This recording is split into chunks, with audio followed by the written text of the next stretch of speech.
Under a ceiling of shimmering silk, the 600 guests sat down to a 5-hour banquet that began with quail eggs stuffed with caviar. The main course was roast peacock served in its own brilliant plumage.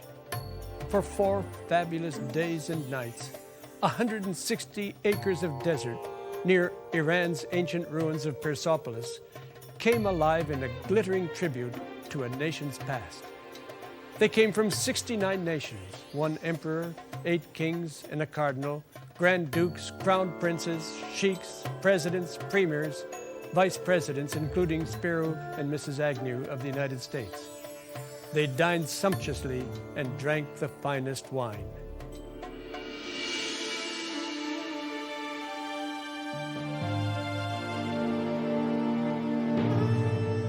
It has stood the test of time. God's book, the Bible, still relevant in today's complex world. It is written, founded by George Vandeman, sharing messages of hope around the world. Today, Henry Feyerabend presents The Handwriting on the Wall. One of the most fabulous banquets of modern times was given in October 1971. It was the 2500th anniversary of the founding of the Persian Empire, and the Shah, Mohammad Reza Pahlavi, had invited the world's leaders to celebrate. Less than 10 years later, the Shah was dead. But come with me now to another grandiose party thrown by a Persian monarch on October 12, 539 before Christ. The Bible describes it in Daniel 5, reading verse 1. Daniel 5:1. Belshazzar the king made a great feast to 1,000 of his lords and drank wine before the 1,000. What a time for a party. It wasn't unusual for kings to have magnificent feasts. We read about one of them in Esther 1, 3-12. The Babylonians were notorious for their revelries, which often ended in drunkenness, and these festivals were typically indescribably indecent and immoral. Belshazzar was in no position to be celebrating anything. The invading forces of Cyrus were surrounding the city. Sippar, only a few miles to the north, had already fallen into the hands of the enemy. Belshazzar's father had already been captured. Why should Belshazzar worry? The walls of Babylon were impregnable and invincible. They were 350 feet high and 87 feet broad, so wide that 6 chariots could race on top of them side by side. 100 gates of burnished bronze protected the city. The storehouses of Babylon were bulging with supplies. The Euphrates flowed with an abundance of water. An enemy would have to give up a blockade long before the city surrendered. Babylon was as secure as the unsinkable Titanic. Outside the walls of the city, Belshazzar's father had been defeated by the hordes of the Medes and the Persians. He was a refugee in Borsippa. All around the city, as far as one could see, were the camps of the invaders. But in spite of the impending invasion that loomed over the city, in spite of the capture of Nabonidus, his profligate and licentious son called for an orgy of his lords and concubines. He organized a hilarious night of drunkenness and idolatry. They reveled and drank to the heathen gods. At that time, a time that called for serious planning and preparation, Belshazzar thought only of carousing and partying. His nobles and princes seemed to share his unconcern. The revelers sat on chairs of ivory or inclined on couches of silver before tables of cedar. Beside each table was a tripod holding glasses of wine, which were kept filled by uniformed attendants. The robes of the guests were of crimson and scarlet, fringed and sewn with gold, and their arms and fingers glittered with priceless ornaments. Beautiful women with their enchantments were among the guests in attendance at the royal banquet. Princes and statesmen drank wine like water and reveled under its maddening influence. With reason dethroned through shameless intoxication, the king himself took the lead in the riotous orgy. A great room, some 52 meters long, or 173 feet, by 17 meters wide, has been discovered in what used to be the Hanging Gardens of Babylon, which is considered to be the room here used as the banqueting hall. In the middle of one of the long sides is a niche, which is probably the place where the king's throne stood. When liquor had dethroned his reason, the proud and frivolous king had a luminous brainwave. Nebuchadnezzar had carried the sacred vessels out of the temple of Jerusalem. Why not use them for his riotous guests to drink from? Belshazzar's brash act of sending for the sacred vessels of the Jewish temple to be used as a part of his drunken revelry would be considered a sacrilege even in the eyes of a pagan. Nebuchadnezzar had placed them in the temple of his gods, not treating them as common objects. Religious objects and places should be respected even when we disagree with someone else's teachings. We should still respect their convictions. Inside the wall of Babylon lived enslaved captives whose homeland had been destroyed. They worshipped a god whom they called Jehovah. And in complete derision and contempt for the Jews and their God, the intoxicated king ordered their vessels to be used so that he could debauch the name of their God. Now reading on, verses 5 and 6 of Daniel 5. In the same hour came forth fingers of a man's hand, and wrote over against the candlestick upon the plaster of the wall of the king's palace. And the king saw the part of the hand that wrote. Then the king's countenance was changed, and his thoughts troubled him, so that the joints of his loins were loosed, and his knees smote one against another. The response from heaven to the king's blasphemy was prompt and swift. The chastening hand of God didn't even wait for sunrise.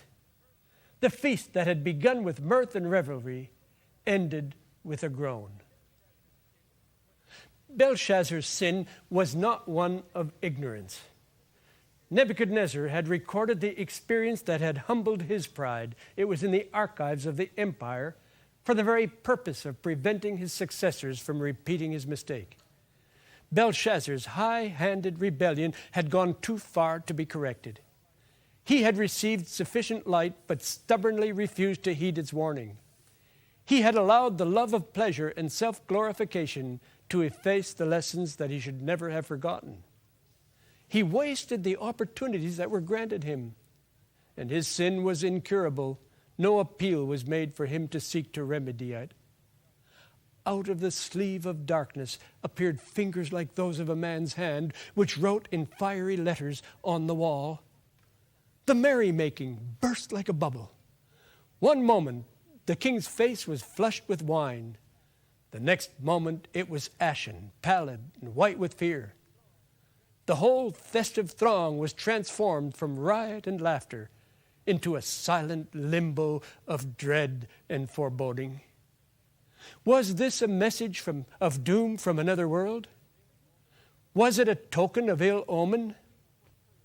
They looked to the king for courage, but he was paralyzed with fear. Outside of the city, the enemies were approaching. In ancient times, the royal palaces were poorly lighted at night. No possible multiplication of lamps or candles could furnish anything but a dismal twilight.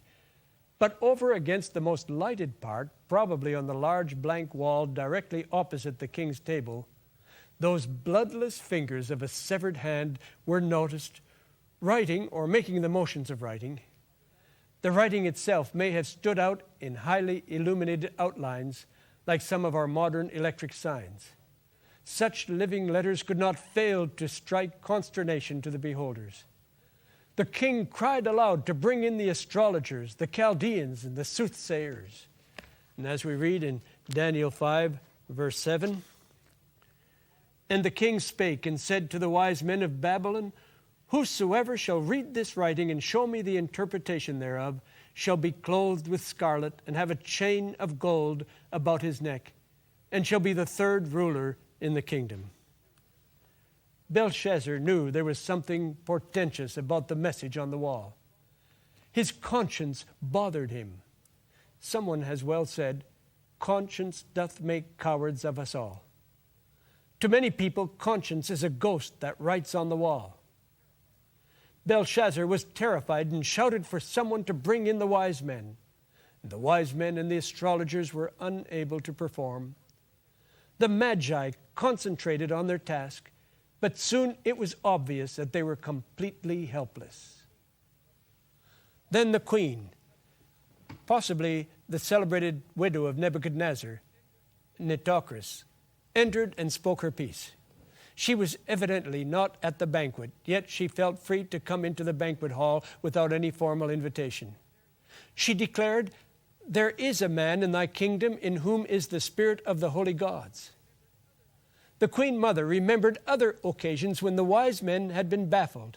She remembered one man who succeeded when the others failed. She knew that more than 60 years earlier, Daniel had stood before Nebuchadnezzar and unfolded the future of the world, declaring that Babylon would soon pass away and another kingdom take its place. Daniel was ushered into the king's presence. He had not been invited to the festivity. He wouldn't have been comfortable there, and he would have made everyone else uncomfortable. Now the situation was urgent. Now he was needed. He walked with measured dignity, undoubtedly disgusted at the signs of the drunken orgy that he saw all around him. Try to visualize the dramatic scene. The venerable prophet who stands before the king and his large crowd of banqueting guests has been an alien in that land for some 70 years and is now more than 80 years old. During much of his life, he has lived around the court and has held some of the highest offices in the empire under former sovereigns, including the great Nebuchadnezzar, whose confidence he enjoyed. Much more than this, he has talked with God, and he has had direct personal revelations from God regarding the entire future history of the world. All of these many uncommon experiences have made him absolutely fearless, and under the present circumstances, he is prepared to deliver to this young profligate king a message direct from the God of Israel, whose sacred vessels the king had so shamelessly desecrated. On the other hand, we should think of the king as a sleek, well-groomed young man, not much more than 30 years of age, sitting on a raised platform in full view of all the guests. He's probably not in solitary grandeur, but is surrounded by several of his concubines, who, like the king and all the others in the hall, are terror-stricken at the blazing letters on the wall. The king grudgingly recognized Daniel as one of the captives of Judah. He had to admit that he had heard of him as one in whom the spirits of the gods were. Now he apprises Daniel of the situation, and he pays Daniel a reluctant compliment, saying, "I have heard that thou canst make interpretations and dissolve doubts." The literal meaning of this is the untying of knots, or the loosing or undoing of magic knots or spells. Magic knots are often tied by the magician and are considered as binding the victim against whom they are directed. These knots can only be untied by a stronger or more skillful counter magic. Belshazzar was not completely convinced of the old man's talent. He said, "If you can read this writing, I will clothe you with scarlet, put a chain of gold around your neck, and make you the third ruler of Babylon." Fixing his eyes on the trembling king, Daniel delivers a stinging rebuke in the presence of the assembled nobles. "Keep your presents, I don't need them." Had not the character of the king been ingrained with materialism, he would not have spoken of rewards at a time like this. Daniel declined his proposal with contempt.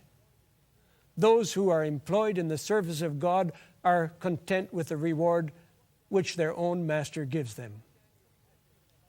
What Daniel said could have cost him his life, but he said it anyway. He was a prophet of God. He had a message of truth to deliver. He gave the agitated monarch a lesson in history, telling what God had done to his predecessor, Nebuchadnezzar. His message was short and simple, but it was one of the most effective and forceful bits of oratory ever delivered. His words were blunt and direct. They were like an unsheathed sword. After reminding Belshazzar of the past, he drove the message home. Instead of benefiting from the experience of Nebuchadnezzar, instead of following his footsteps and repenting as he did, this king ignored the light he received.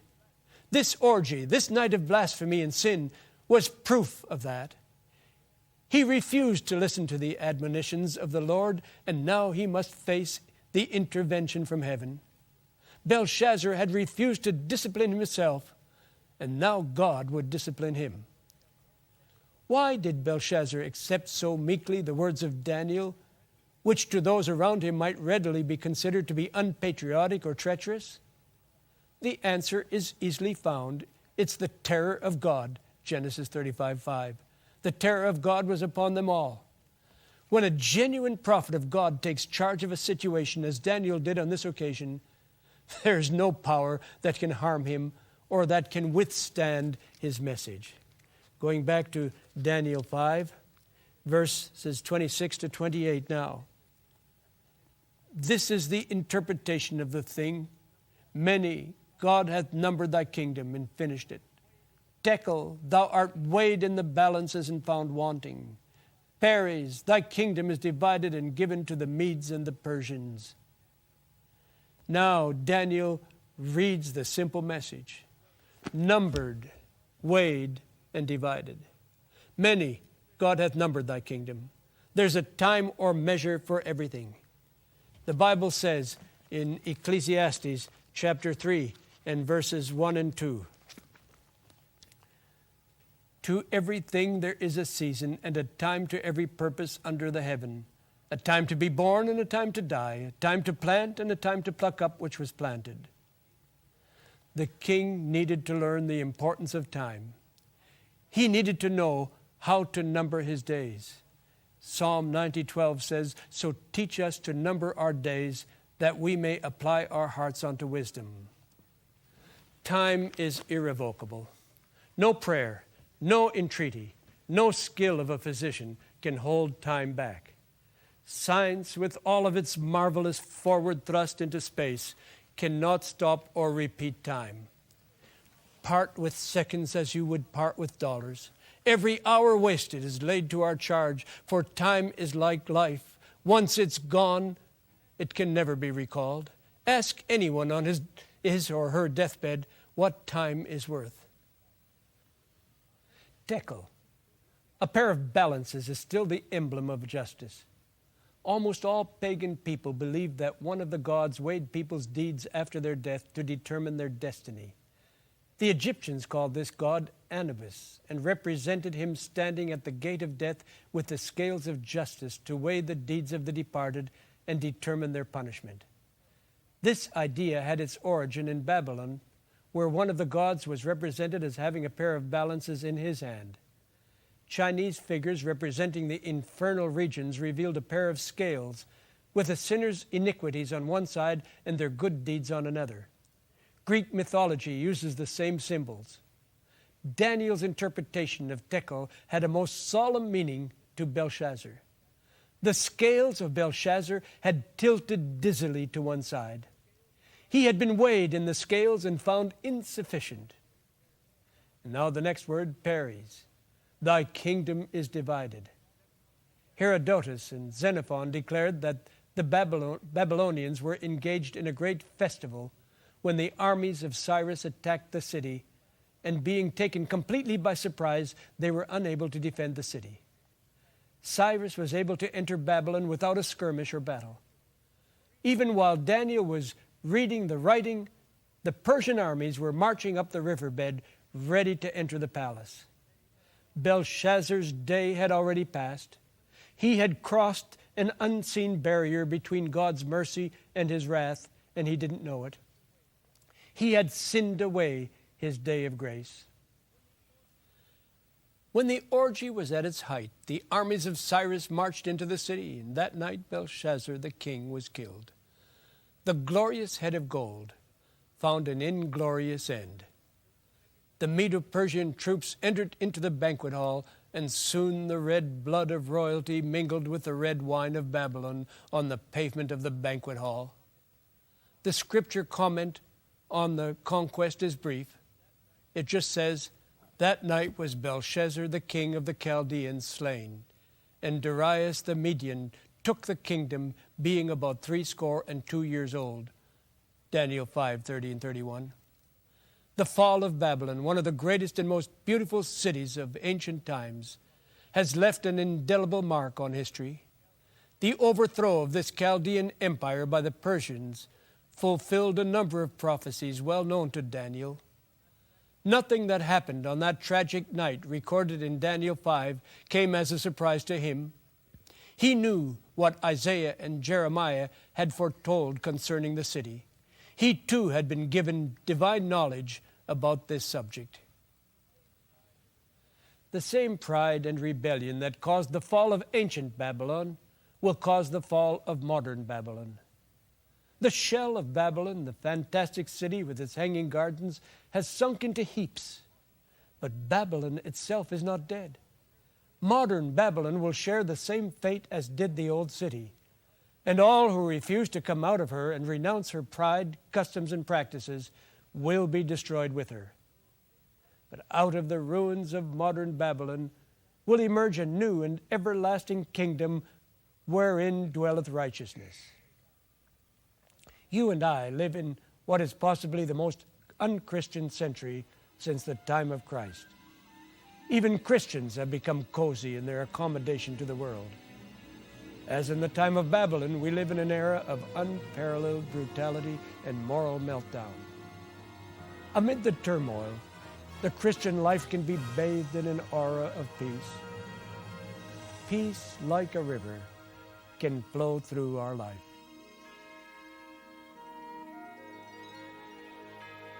When peace like a river attendeth my way, when sorrows like sea billows roll,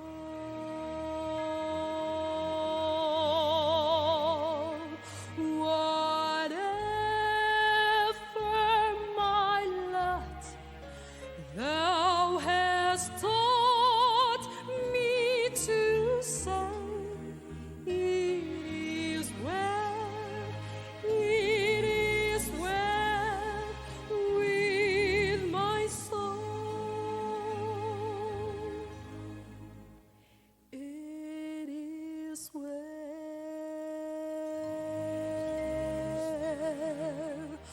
with my soul. It is well with my soul.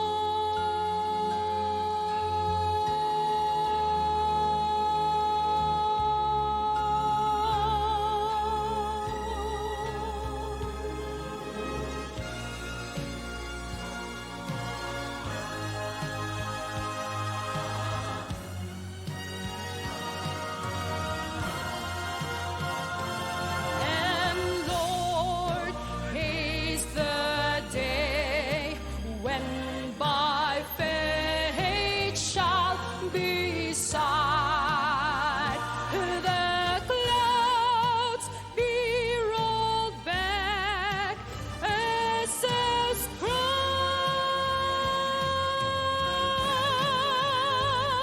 the trump shall resound,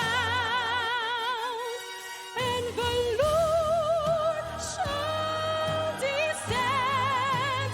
Even so, it is well with my soul.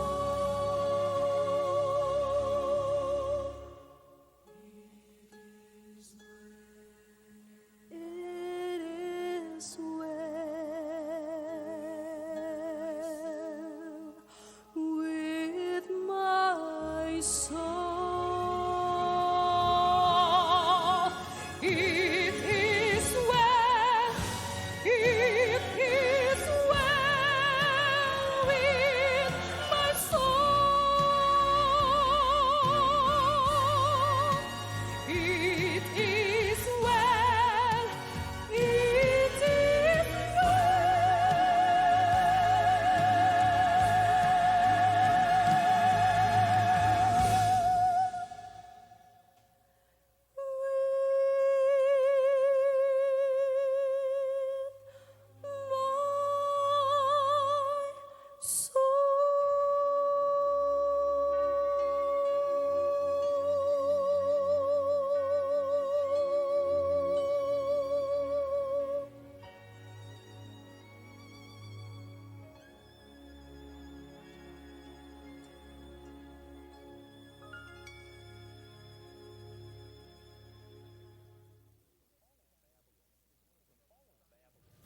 The fall of Babylon is one of the most stunning events in the history of the world, and it seemed to catch Belshazzar by surprise. But it didn't catch the prophet Daniel by surprise because he knew about it far in advance. In fact, he knew a lot of the world's history far in advance, and he gives us a breathtaking glimpse of the future in his important book.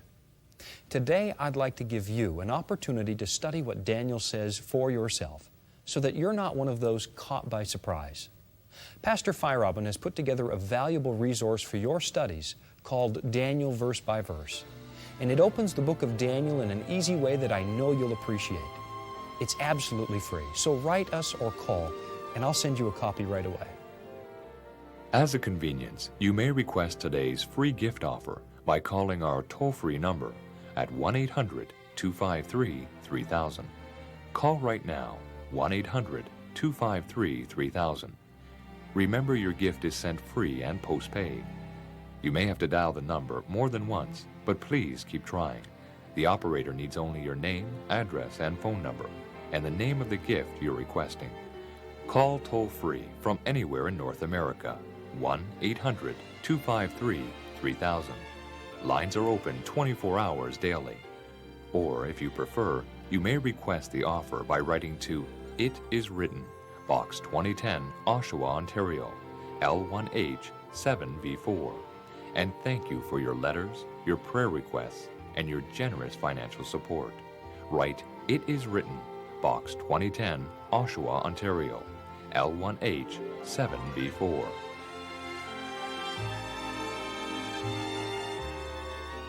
And now again, all too soon, the time has come to say goodbye for another week. We look forward to being with you again next week at this same time. Until then, remember, it is written, man shall not live by bread alone, but by every word that proceedeth out of the mouth of God.